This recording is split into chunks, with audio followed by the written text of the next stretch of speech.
Hi dears, welcome to today's class. പ്രവർത്തനം 1. വെള്ളം ശേഖരിച്ചു വെക്കുന്ന പാത്രങ്ങളുടെ ചിത്രം വരച്ച് നിറം കൊടുക്കുക. Color the vessels that you use for storing water. അപ്പോൾ എല്ലാവരും ഇതുപോലെ പിക്ചേഴ്സ് വരയ്ക്കുക. ഓക്കെ. ആക്ടിവിറ്റി 2. പ്രവർത്തനം 2. കിണറിലെ ജലം എങ്ങനെ മലിനമാകുന്നു? How does well water become polluted? ഇത് എങ്ങനെ പരിഹരിക്കാം? How to solve? അപ്പോൾ ഇത് 2 പട്ടികയായിട്ടാണ് എഴുതേണ്ടത്. അപ്പോൾ ആദ്യം ഞാൻ കിണറിലെ ജലം എങ്ങനെ മലിനമാകുന്നു, How does well water become polluted, അതാണ് പറയുന്നത്. അതിനുശേഷം How to solve, എങ്ങനെ ഇത് പരിഹരിക്കാം എന്നുള്ള കാര്യവും പറയാം. നിങ്ങൾ 2 ടേബിളിലായിട്ട് വേണം എഴുതാൻ. ഓക്കെ. കിണറിന് അടുത്തുള്ള മരങ്ങളിലെ ഇലകളും കായ്കളും കിണറിലേക്ക് വീഴുമ്പോൾ leaves and fruits from nearby trees fall into the well. പക്ഷികൾ കൊത്തിക്കൊണ്ടു പോകുന്ന വസ്തുക്കൾ കിണറ്റിലേക്ക് വീഴുമ്പോൾ things that birds carry in their beaks can fall into the well. മണ്ണ് ഒഴുകി കിണറ്റിൽ വീഴുമ്പോൾ dirty water may flow into the well. മലിനജലം ഒഴുകി കിണറ്റിൽ വീഴുമ്പോൾ soil may be washed into the well. പക്ഷികളുടെ വിസർജ്യം കിണറ്റിൽ വീഴുമ്പോൾ bird droppings may fall into the well. കിണറിനടുത്ത് നിന്ന് കുളിക്കുകയും തുണി അലക്കുകയും ചെയ്യുമ്പോൾ when we bath and wash near the well, dirty water may fall into the well. കക്കൂസ് ടാങ്ക്, വേസ്റ്റ് കുഴി എന്നിവ കിണറിന് അടുത്താണെങ്കിൽ if the septic tank is situated near the well. ഇത് എങ്ങനെ പരിഹരിക്കാം? How to solve? The well must be covered with net. കിണറിന് വലയിടുക. There must be a protective fencing around the well. കിണറിന് ആൽമറ കെട്ടുക. Don't allow polluted water to collect near the well. കിണറിനടുത്ത് മലിനജലം കെട്ടിക്കിടക്കാൻ അനുവദിക്കരുത്. Don't bath near the well. കിണറിനടുത്ത് നിന്ന് കുളിക്കരുത്. Don't wash clothes near the well. കിണറിനടുത്ത് നിന്ന് വസ്ത്രം അലക്കരുത്. Don't wash animals near the well. കന്നുകാലികളെ കുളിപ്പിക്കരുത്. Don't make dung pits near the well. കിണറിനടുത്ത് ചാണകക്കുഴി നിർമ്മിക്കരുത്. Don't construct septic tank near the well. കിണറിനടുത്ത് septic tank നിർമ്മിക്കരുത്. ആക്ടിവിറ്റി 3. പ്രവർത്തനം 3. ഇതിൽ ഏതു കിണറിലെ വെള്ളമാണ് നിങ്ങൾ കുടിക്കാനെടുക്കുക? എന്തുകൊണ്ട്? Which of the 2 well water will you use for drinking? Why? ആദ്യത്തെ കിണറിലെ വെള്ളം കുടിക്കാൻ ഞാൻ ഇഷ്ടപ്പെടുന്നു. എന്താണ് കാരണം?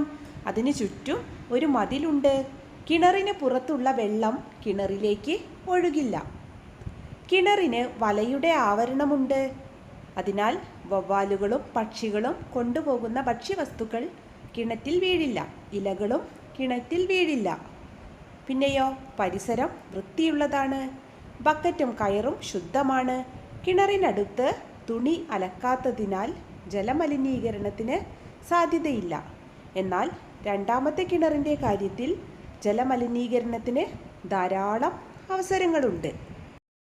ആദ്യത്തെ കിണറിൻ്റേതുപോലെ ഇതിന് സുരക്ഷാ രീതികൾ ഒന്നുമില്ല.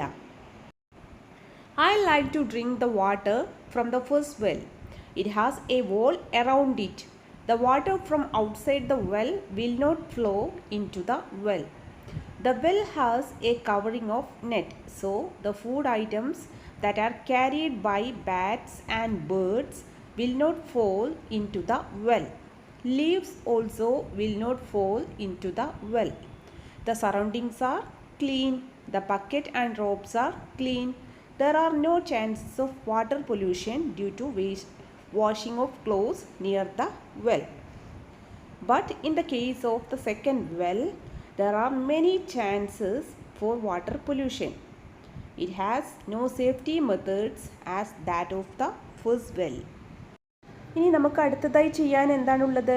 Observe the wells in your neighbourhood and record your observation. നിങ്ങളുടെ പരിസരത്തുള്ള കിണറുകൾ നിരീക്ഷിച്ച് വിവരങ്ങൾ എഴുതണം.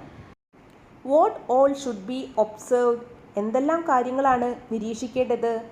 Is the well covered with a net? കിണർ വല കൊണ്ട് മൂടിയിട്ടുണ്ടോ? Is there a protective fencing around the well? കിണറിന് ആൾമറ ഉണ്ടോ? Is there polluted water collecting near the well? കിണറിന് സമീപം മലിനജലം കെട്ടിക്കിടക്കുന്നുണ്ടോ? Do people bath near the well?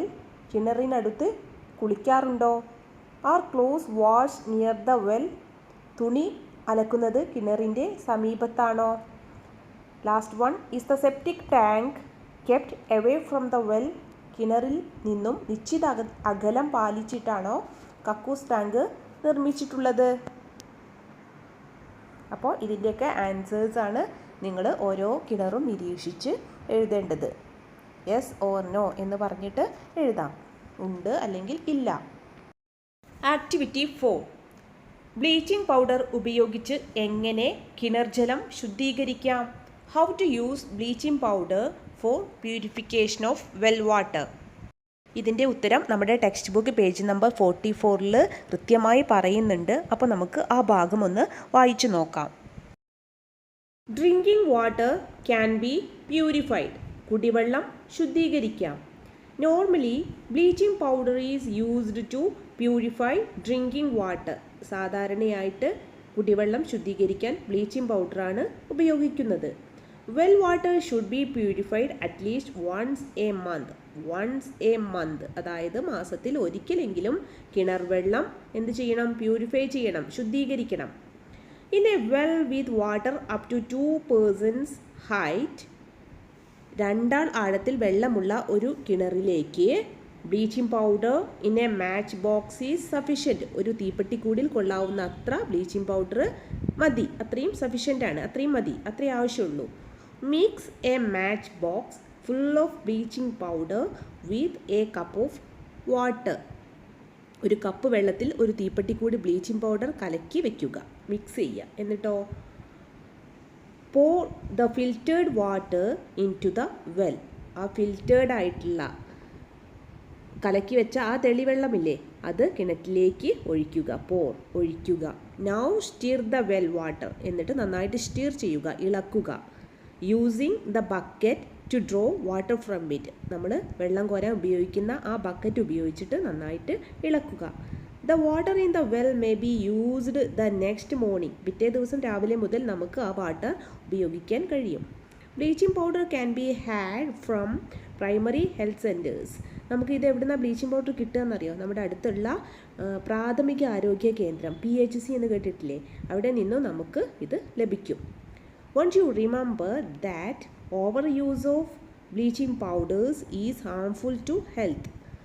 Bleaching powder ആവശ്യത്തിലധികം ആവശ്യത്തിലധികം ഉപയോഗിക്കുന്നത് ഹാംഫുൾ ആണ്, ദോഷമാണ്. ആ കാര്യം നിങ്ങൾ റിമെമ്പർ ചെയ്യണം, ഓർക്കണം. ഇനി മലയാളം മീഡിയത്തിലെ കുട്ടികൾക്കും ഇക്കാര്യം നിങ്ങളുടെ ടെക്സ്റ്റ് ബുക്കിൽ കൃത്യമായിട്ട് പറയുന്നുണ്ട്. അപ്പോൾ അത് നിങ്ങൾ നോട്ട് ബുക്കിലേക്ക് എഴുതിയാൽ മതി. അപ്പോൾ ഇന്നത്തെ ക്ലാസ് നിങ്ങൾക്ക് ഉപകാരപ്പെട്ടുവെങ്കിൽ തീർച്ചയായും ലൈക്ക് ചെയ്യുക, ഷെയർ ചെയ്യുക. അതുപോലെ തന്നെ നിങ്ങളുടെ അഭിപ്രായങ്ങൾ കമൻറ്റ് ബോക്സിൽ രേഖപ്പെടുത്തുക. ഈ ചാനൽ ഇതുവരെ സബ്സ്ക്രൈബ് ചെയ്തില്ലെങ്കിൽ സബ്സ്ക്രൈബ് ചെയ്യുക. തൊട്ടടുത്ത് കണ്ട ബെൽ ഐക്കൺ കൂടി ഒന്ന് ക്ലിക്ക് ചെയ്യുക.